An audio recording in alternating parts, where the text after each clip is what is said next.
está, meus irmãos? Tudo na paz? Sejam bem-vindos, em nome de Jesus, a esta reunião. Hoje nós estamos encerrando, os 10 mandamentos da família. Cada quarta-feira trazendo um ensinamento valioso a respeito, da família. E hoje é a 10ª lição: pratiquem a fé para a salvação dos seus. Da importância de nós praticarmos a fé para que os nossos familiares sejam salvos. A fé que nós professamos na igreja, que nós buscamos na igreja, ela tem que ser levada à nossa casa. A Bíblia diz que Zaqueu foi até Jesus e ele queria ver quem Jesus era, queria conhecê-lo. E quando ele conheceu Jesus, ele levou Jesus para casa. Jesus disse: Zaqueu, desce depressa, porque hoje convém que eu vá pousar em sua casa. Ou seja, Jesus viu a necessidade que não só Zaqueu fosse salvo, mas toda a sua família. Esse é o desejo de Deus, que eu e minha casa possamos servir ao Senhor. Amém? Então vamos à lição? Todo mundo aí com a lição? Receberam? Então vamos acompanhar junto. É importante que, à medida que nós vamos lendo, você lê, e à medida que para, você para também. Porque é igual na Bíblia, Tem gente que o pastor começa a ler em Gênesis, daqui a pouco ele para e o irmão continua lendo, a irmã continua lendo, daqui a pouco está lá em Apocalipse. Aí a pessoa fala: eu não entendi nada, pastor. Mas é lógico, o pastor está falando de Gênesis, a pessoa está lendo Apocalipse, Então acaba não dando certo. Vamos ler juntos então. Diz assim: 10º mandamento: pratiquem a fé para a salvação dos seus. Salmo 70, no verso 5, o que diz lá? Eu, porém, estou aflito e necessitado. Apressa-te por mim, ó Deus, tu és o meu auxílio, aquele que me ajuda. Perceba que alguém que auxilia ajuda você. Quando eu peço para Deus vir e me ajudar, me auxiliar, significa que eu vou fazer a minha parte contando com a ajuda dele, contando com a força dele, com o poder dele, com a sabedoria dele, com todas os recursos, as condições que ele me dá. Mas tem muita gente que quer que Deus faça algo na casa dele ou dela, sem que ela faça a parte dele. Deus vai salvar a minha família, vai, mas se eu oro na igreja e chegando em casa eu dou um mau exemplo, um mau testemunho, Deus vai fazer isso, pessoal? Não. Então aqui o salmista diz: Deus, ele vai agir em meu auxílio, ele vai me ajudar. Mas é importante que eu faça a minha parte. Se Deus pode e Ele quer fazer a parte dele, Ele vai depender da minha participação. Então não adianta chegar em casa, e chegar na igreja e dizer assim: Senhor, eu profetizo que o meu marido é uma bênção, que ele é um homem de Deus, que ele vai ser um servo do Senhor, que ele vai ser isso, aquilo, começa a profetizar. Chega em casa, o marido chega, a mulher grita assim: já chegou sua praga, já chegou seu Satanás. Ou então fala isso para um filho, fala isso para alguém. Eu estou inutilizando tudo que eu fiz na igreja. É como se fosse um interruptor, O interruptor, ele liga e desliga a luz. Tem gente que está usando a fé igual um interruptor: liga na igreja e desliga em casa, liga na igreja e diz: não, eu tenho que manter a luz acesa. Então quando o salmista ora e ele pede para Deus auxiliá-lo, ele está dizendo: Deus, me ajuda, porque sozinho eu não consigo. Sozinho eu não consegui até hoje, não conseguirei. Então me ajuda, me auxilia, me ajuda a manter a mesma confissão que eu faço na igreja, também em casa. Então vamos mais adiante. Diz assim: o que diferencia o justo do ímpio é a fé. Malaquias 3,18 diz lá que há uma diferença entre aquele que serve e o que não serve, entre o justo e o injusto. A Bíblia fala que há diferença, né? Segundo o dicionário, diferença significa falta de semelhança. Se colocamos pessoas que creem e as que não creem juntas, percebemos que são todas semelhantes, pois têm a mesma necessidade, sentem fome, frio, calor, têm sentimentos, porém a reação delas diante do problema será o quê? Diferente. Então as mesmas necessidades e lutas e tribulações ocorrem a todos. Lembra, por exemplo, quando Jesus fala da casa edificada na rocha e da casa na areia? Quem lembra? A Bíblia diz: e correram rios, sopraram ventos, e o vento bateu contra aquela casa, as correntezas bateram, e uma ficou de pé, e a outra ficou em ruínas. Qual a diferença? As mesmas tribulações aconteceram da casa na rocha e da casa na areia. Qual ficou de pé? Aquela que estava fundamentada na rocha, na palavra e em Jesus. Então não pense você, não, agora eu sou da igreja, eu sou evangélico, eu sou da igreja da graça, eu me batizei, eu faço campanha, eu devolvo dízimo, a oferta, sou patrocinador do show da fé, está tudo certo. Eu lembro que quando o pastor foi orar pela minha mãe, eu apertei a mão dele assim, falei: ô pastor, graças a Deus, expulsou o mal, né? Agora é só vitória. Ele falou: não, agora que a luta começa. Aí eu regalei o olho e falei: ué, mas não estava tudo resolvido? E falou: olha, agora é necessário que você busque a Deus e continue perseverando para que a sua família, a sua vida seja abençoada. Então, o que nós pensamos? Agora eu sou evangélico e está tudo resolvido. Não. Haverão tempestades, correntezas, adversidades, tribulações.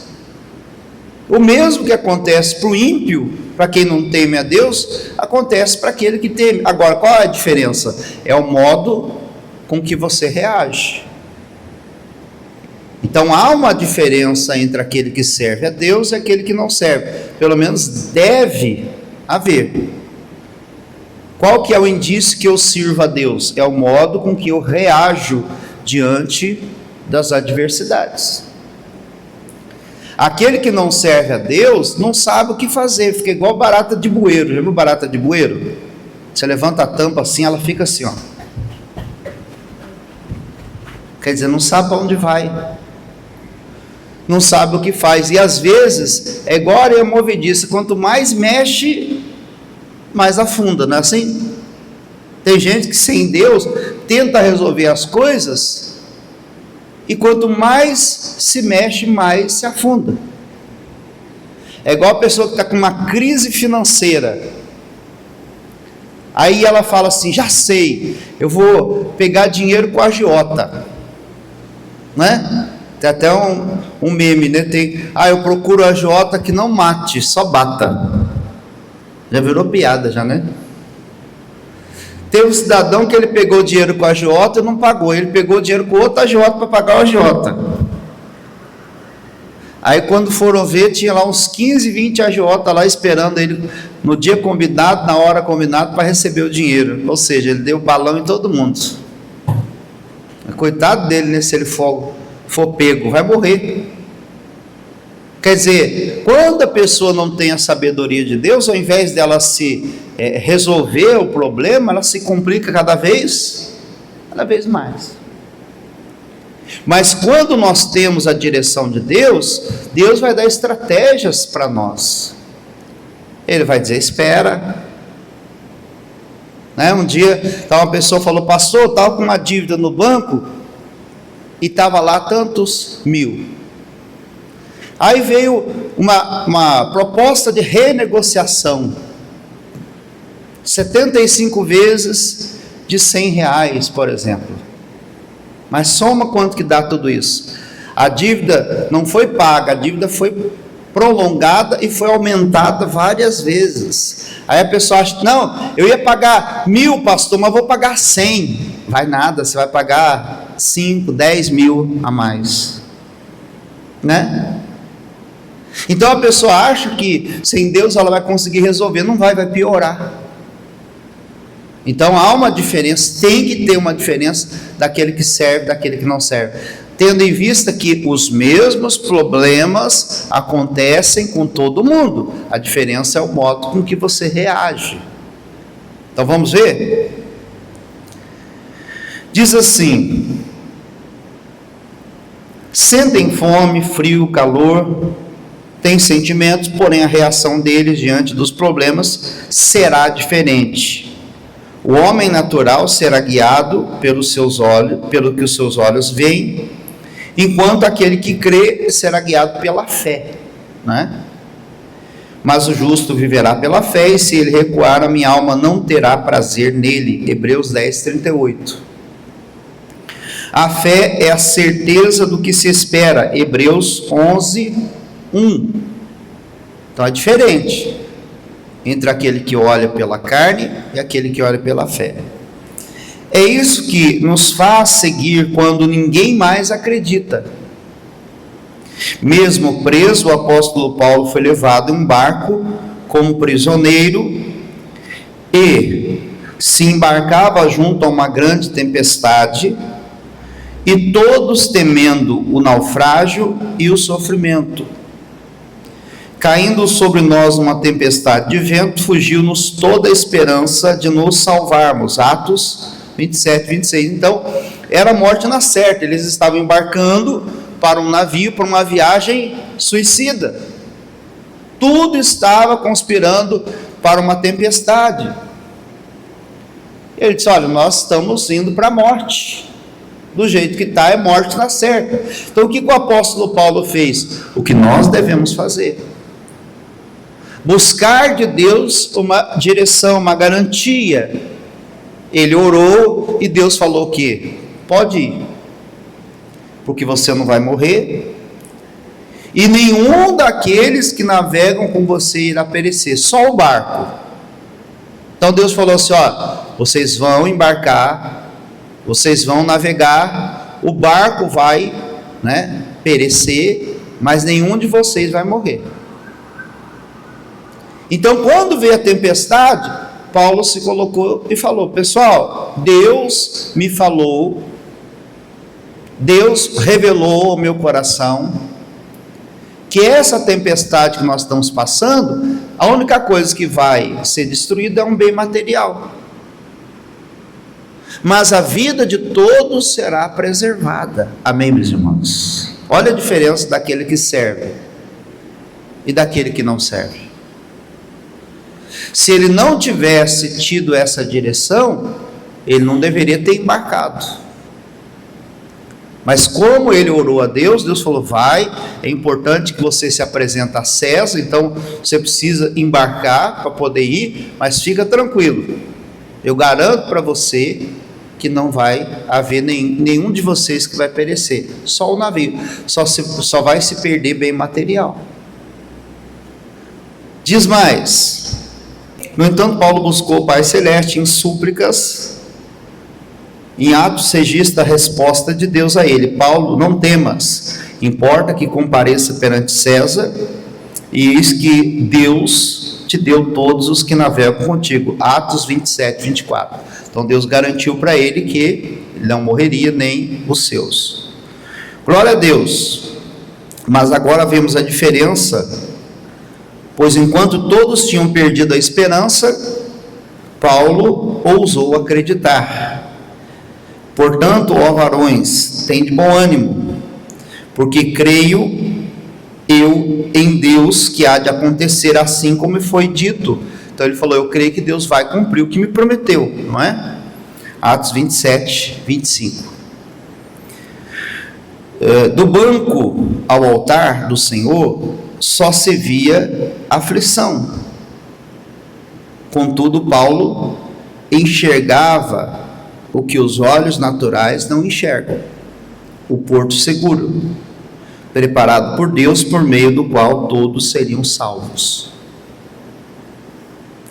Porque em esperança somos salvos. Ora, a esperança que se vê não é esperança, porque o que alguém vê, como o esperará? Romanos 8, 24. Quando olhamos para a família em crise, para os problemas econômicos ou de saúde, qualquer outro problema sem esperança, né? Aqui, entre parênteses, fé, é desesperador. Então, como eu disse, quando nós enfrentamos uma crise sem a fé, torna-se desesperador. E isso faz o quê? A situação piorar ou melhorar? Quando a pessoa recebe um diagnóstico de doença, ela pode acelerar a morte, sabia disso? Eu tenho uma conhecida que ela teve um câncer, né? E quando descobriu o diagnóstico do câncer, em poucos dias, parece que ela morreu subitamente. Parece que ela descobriu que tinha a doença e morreu. Já estava no estágio avançado. E aquela notícia fez com que ela decaísse tanto que ela foi definhando e morrendo. Poucos dias. Quer dizer, o estado físico já estava debilitado, fragilizado, o estado emocional e espiritual também foi abalado. Nessa hora é necessário a fé, irmãos. Nessa hora é necessário buscar de Deus uma promessa, porque essa promessa vai gerar esperança e confiança. E é claro, a pessoa vai corrigir os erros, sim ou não? É como eu disse nos cultos anteriores. Digamos que a pessoa contraiu um câncer, gerou um câncer, né, por conta do tabagismo, de fumar, ou por conta do alcoolismo, de beber, por conta de drogas. Não adianta a pessoa orar dizendo, Deus me livre dessa doença. Aí, digamos que Deus a livre, a pessoa volta a fumar, beber e se drogar de novo. Vai gerar o problema de novo. Então é importante aprender a lição com aquela dificuldade. É mais ou menos um divórcio, uma separação. A pessoa vai lá, se divorcia, separa, verifica se dá para voltar. Voltou, pastor, reatamos, amém, glória a Deus, que bom. Mas vai continuar os mesmos erros, então vai separar de novo. Questão de dias e meses, vai separar de novo. Se corrigir os erros, você já viu aquele ditado que o que não nos mata nos fortalece? Não matou, mas vai fortalecer. Por quê? Porque agora, corrigindo os erros, recalculando a rota e trilhando um caminho certo, aí sim, agora vai dar certo.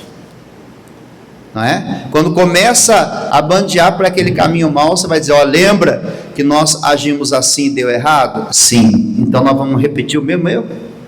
Ou vamos mudar? Não é? Então é importante ter sempre a fé, a palavra de Deus, a direção de Deus para trilhar um caminho certo. Na saúde, está lá, diagnóstico, diabetes. Por quê? Excesso de açúcar. A pessoa um dia falou assim, não, eu tenho diabetes, mas eu não como açúcar não, pastor. Não como açúcar não. Aí depois descobriu que ele comia 8 pães, todo dia de manhã. Pão não vira açúcar, pessoal? A fermentação vira açúcar.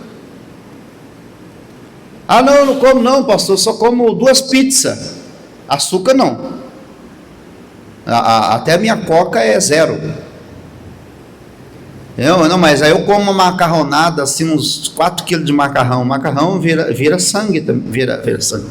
Vira também, né? Vira açúcar. É claro que a oração e a vigilância é importante. Então a pessoa se engana, dizendo, não, eu não como açúcar não, pastor. Vai buscar a palavra de Deus, Deus vai orientar você. Amém? Vai orientar. Então é importante a fé, para quê? Para que você possa, ao receber uma notícia negativa, ao descobrir algo que estava oculto, que a pessoa pensa assim, bom pastor, agora eu sou da igreja, meus problemas vão resolver-se por si só. Não, agora você está na igreja, quando você estava em trevas, você não enxergava nada, você batia a canela, batia o joelho, sentia dor, mas falava, isso aí é normal. Mas quando você acende a luz, você começa a enxergar, você vê que o que era branco é amarelo. Pastor, no escuro achava que era branco, agora com a luz você vê que quanto mais iluminado você é, mais você enxerga.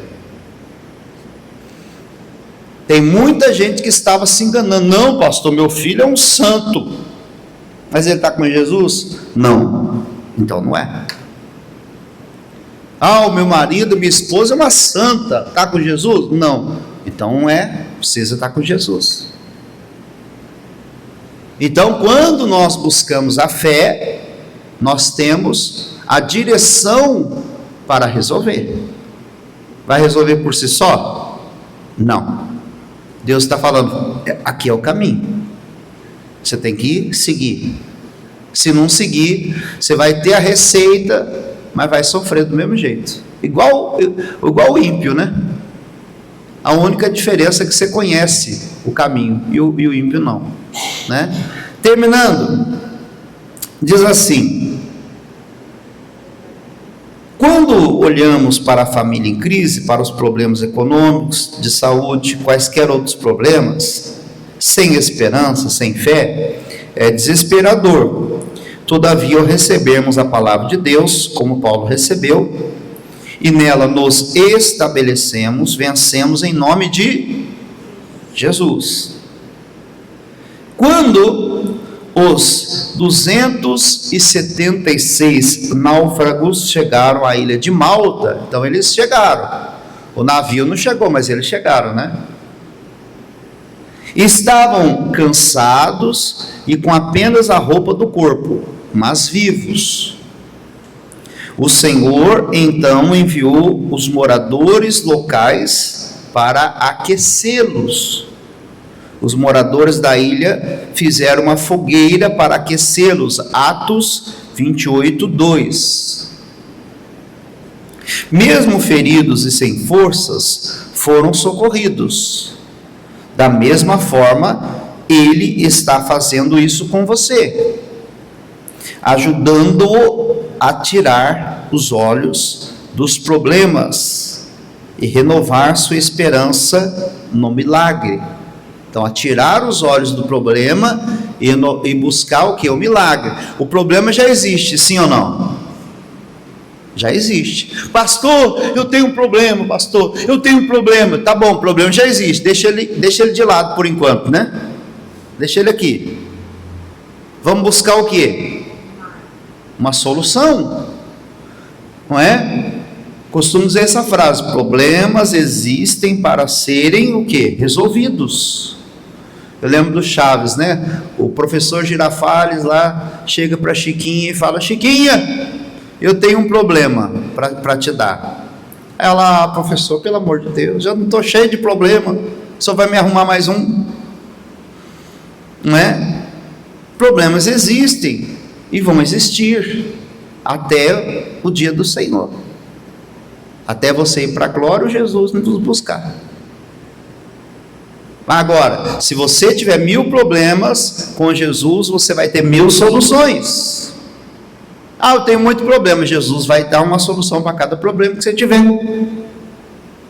Agora, se você não buscar, os problemas vão se avolumando, e tem gente que tem tanto problema e não resolve, e é sufocado, e não vê outra alternativa senão morrer, tirar a própria vida.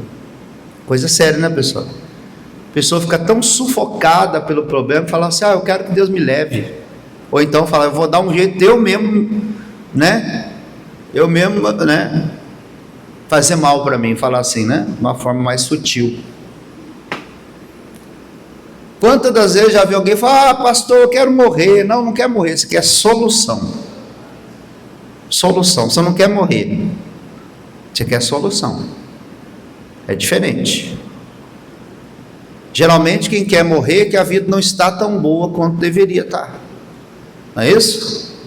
Se tivesse boa, a pessoa diz: não, eu quero viver todos os dias da minha vida com a graça, com a presença de Deus.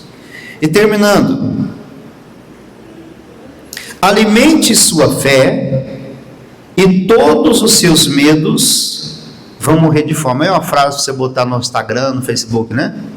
Alimente sua fé e os seus medos morrerão de fome. Não é?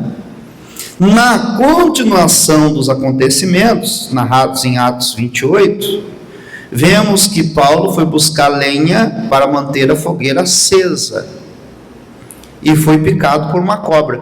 Olha, parece que uma sucessão de azar, né? O cidadão vai lá, entra no barco para se apresentar a César, naufraga, o barco quebra, daqui a pouco sobrevive, mas daqui a pouco ele vai pegar lenha para manter o fogo aceso, para não morrer de frio, vai pôr a mão, a cobra morde ele. Não é? Até o povo falou: isso aí está azarado, hein? Está amaldiçoado. A morte está atrás dele, a morte está querendo pegar ele, não é? Mas o que a palavra de Deus diz? Resistir ao diabo e ele fugirá. Resista ao diabo. Bata o pé, irmão, bata o pé. Por que resistir? Porque o diabo ele vai fazer de tudo para poder te vencer. Então o diabo não vai desistir tão fácil. Ele vai dizer: eu fiquei 40 anos na sua vida, 50, 60, 30, eu era o senhor de tudo, agora você vai falar: sai. Eu vou sair? Não. Vai bater o pé, eu vou sair igual um cachorro, né? Não. Ele vai ficar olhando assim toda hora, ele pode até dar uma afastada, né? Mas aí ele olha para você assim, daqui a pouco ele começa de novo, né? E se você deixar, ele volta de novo. Então tem que bater o pé firme, amém? Diga graças a Deus. Resista. Diz aqui: foi picado por uma cobra, um novo desafio surge. Todos achavam que ele morreria nas horas seguintes. Entretanto, vendo que ele não morreu, mudaram o parecer. Agora ele melhorou, está curado. Ou diz: ele piorou, o que está acontecendo? Meu Deus! A pessoa é volátil. O que é isso? Muda, vai mudando, vai mudando, vai mudando. Você vê que a pessoa que não tem fé, quando vê você tendo fé, vai dizer: não vai dar certo não. Aí quando dá certo, fala assim: não falei que ia dar certo? Tá bem, lembra aquele conselho que eu te dei? Então, foi por isso que você venceu. A multidão, lembra o Bartimeu cego? Jesus, filho de Davi, cala a boca, não incomodes o mestre, você está incomodando Jesus, fica quieto. Daqui a pouco Zaqueu chamar Bartimeu, né, perdão, Zaqueu, fica para lá, Zaqueu. O Bartimeu, Jesus fala assim: chama ele. Aí começaram a falar assim: levanta, rapaz, tem bom ânimo, ele está chamando você, vai lá, ele está chamando. Ele deve ter olhado e falado: né? Se eu dependesse de você, já estava morto faz tempo. Eu era cego e mendigo o resto da vida. Irmão, a pessoa que não tem fé é assim, é volátil.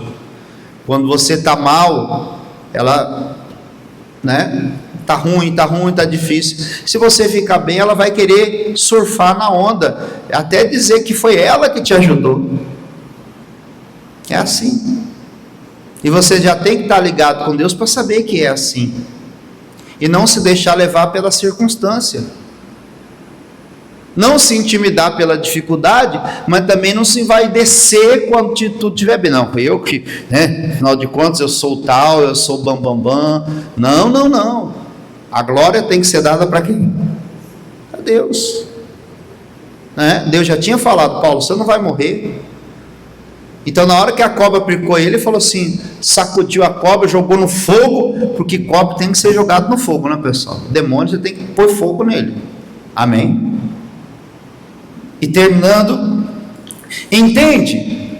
Porém, quando anda por fé, como Paulo fez, o que sacudiu a serpente do fogo, ela o deixou, e o veneno não lhe causou danos. Melhor ainda, a mão que havia sido ferida foi usada por Deus para curar vários que estavam doentes naquela ilha. Olha, irmão, que revelação linda, hein? É a mão que o diabo quer machucar, é aquela que vai ser usada para levantar muita gente, para abençoar. Pastor, o meu casamento está sendo atacado. Irmão, quando você vencer, você vai ser alguém que vai testemunhar para quem está com o casamento destruído. Quem está entendendo? É na consolação que você foi consolado que você vai consolar. Irmão, quem mais entende de casamento é quem passou por uma tribulação e venceu. Amém? Porque de fora você fala assim, é difícil, né? Oh, rapaz, coitado, né? Mas quem passou e venceu vai dizer, não, meu amigo, fica firme, levanta a cabeça, já passei por isso, me agarrei com Deus, fiz assim, e eu venci, e você vai vencer também? É ou não é diferente? Quem está nas drogas, você fala assim, é difícil, né, pai? Quem está na droga não sai mais. Não sai, eu saí. Por que você não pode sair também? Então, a consolação que você foi consolado, você vai consolar. A mão que o diabo queria destruir, vai ser a mão que Deus vai fortalecer, para você ter força para levantar os outros também. E terminando, creia, se o inimigo feriu você, o Senhor quer curá-lo, ainda usá-lo para curar outros, pois com a consolação com que for consolado, você consolará aos outros. Que nos console em todas as tribulações, para que também possamos consolar os que estiverem em alguma tribulação, com a consolação com que nós mesmos somos consolados de Deus, segundo aos Coríntios 1:4. Então, assim como você foi ajudado, Deus vai te usar para ajudar outros. Deus tem que usar a mão de alguém, irmão. Deus usou a mão do meu pastor para me ajudar, e Deus quer usar a sua mão para ajudar outros também. Mostre a diferença, viva pela fé. Acréscimos: pensar com fé, falar com fé e agir com. Pense, fale e age pela fé. Diga graças a Deus. Então, a 10ª lição termina hoje, então, as 10 lições. Caso você não tenha acompanhado o início, você pode entrar lá no YouTube, Pastor Márcio Gonçalves, vão ter lá todas as 10 lições, do 1 ao 10. Aproveite, já se inscreve, já curte, já compartilha, e já abençoa outras pessoas também. Então, hoje, pratique a fé para salvar os seus. Coloque a mão no coração e diga comigo: Senhor meu Deus, ajuda-me, Senhor, me auxilia nesta missão de salvar, de abençoar a minha família. Que a mesma confissão da igreja se mantenha no meu lar e abençoe a toda a minha família. Pois eu declaro, mais uma vez, que eu e a minha casa serviremos ao Senhor. Amém. Vamos aplaudir o nome de Jesus, o nome poderoso. Deixa eu encerrar aqui a transmissão, a gravação, para que outras pessoas também possam ser abençoadas. Quero desejar a você um feliz 2026. Eu costumo dizer feliz ano novo e feliz ano todo, Porque não adianta só um dia você ser feliz, né? Ter a mesa farta só no Natal ou na virada do ano, mas que todo ano você seja feliz com Jesus. Quero fazer o último apelo a você, né, nesse ano de 2025, que pode nos ajudar. Você que é dizimista, ofertante, patrocinador, nós temos um grande compromisso nesse final de mês, dezembro. Você pode nos ajudar? Então você pode fazer uma oferta de amor, devolver o dízimo, fazer com que a sua ajuda chegue até nós, através do Pix da Igreja Internacional da Graça de Deus. A chave é e-mail, e o e-mail é doações@iigd.com.br. Repetindo, doações@iigd.com.br. Depois nos comentários nós colocamos também a chave, você copia e faz. E envia o comprovante para o nosso número do WhatsApp, 27 995 25 20 76, tá bom? Que Deus abençoe, feliz ano novo, um feliz ano todo, em nome de Jesus.